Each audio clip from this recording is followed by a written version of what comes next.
I'll never forget the moment I heard it. The words that shredded everything I thought I knew about my marriage. It was a quiet Thursday evening. Emily and I had just finished dinner, and I was doing the dishes while she sat at the kitchen table, scrolling through her phone.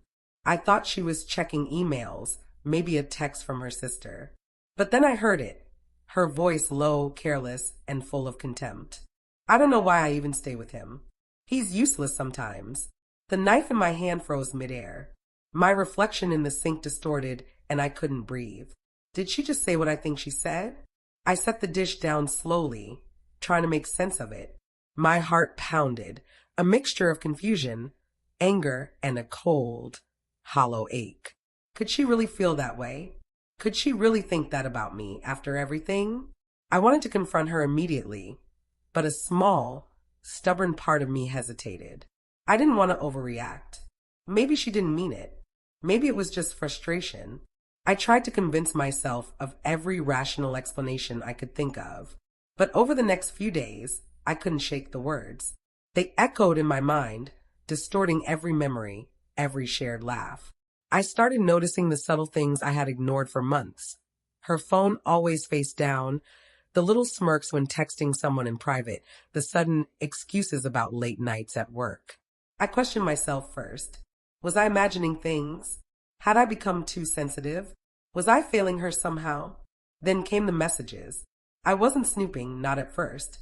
But one afternoon, her phone lit up while I was nearby, a message preview flashing. Can't wait to see you tonight. I needed that escape. My hand shook. I asked her casually, trying to sound normal, "Who's that from?" She hesitated. Too long. Too deliberate. "Oh, just a friend from work," she said. But the warmth in her eyes had vanished, replaced by something else, something guarded. I couldn't ignore it anymore. My mind replayed every recent event, the extra-long meetings, the sudden weekend trips, the distracted smiles. My gut twisted painfully. She wasn't just frustrated with me anymore. She was involved with someone else. The confrontation was inevitable. That night, I waited until she was in the living room reading. I sat down, trying to steady my voice. "Emily, we need to talk." Her eyes flicked up, wary. "About what?" "The things I overheard. The words you said about me." She went pale. You shouldn't have heard that." "I did, and I need the truth." "Were you serious? Were you thinking about someone else?" Her silence answered me before she spoke. When she finally did, her voice was quiet, almost remorseful. I didn't mean for it to happen like this. I don't know what I wanted." But her hesitation, the guilt in her eyes, the tremor in her voice, it all confirmed it. The betrayal wasn't just emotional. It was real.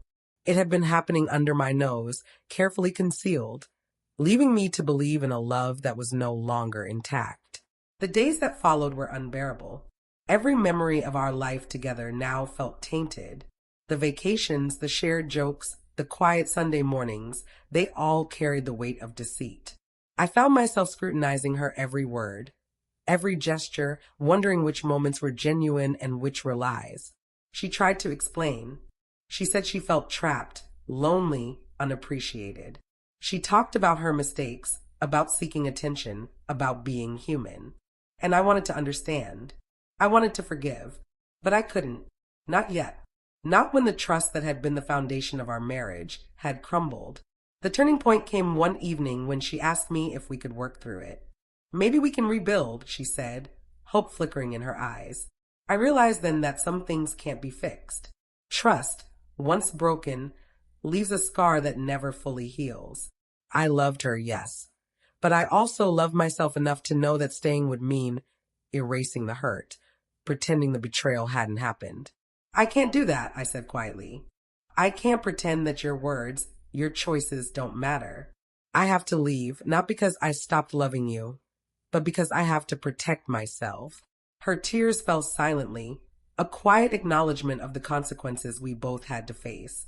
I packed my things the next morning, each item heavy with memories, each step toward the door a step away from the life I thought I had.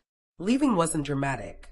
No shouting, no slammed doors, just the quiet end of a chapter, the soft echo of what once was. And even though the nights were lonely, even though I questioned my worth and my choices, I felt a strange clarity. I had reclaimed something vital: my self-respect, my dignity, my right to protect my heart. Looking back, I understand now that love isn't just about forgiveness or staying together. It's about honesty, boundaries, and the courage to walk away when those boundaries are crossed. Some love stories end not because the love wasn't real, but because the trust that sustains it is broken. And in leaving, I found a form of freedom I hadn't realized I'd lost. A quiet strength that comes not from anger, but from choosing oneself in the face of heartbreak. If this story resonated with you, please subscribe to the channel and share your thoughts in the comments. Your voice can help someone else feel less alone in their pain.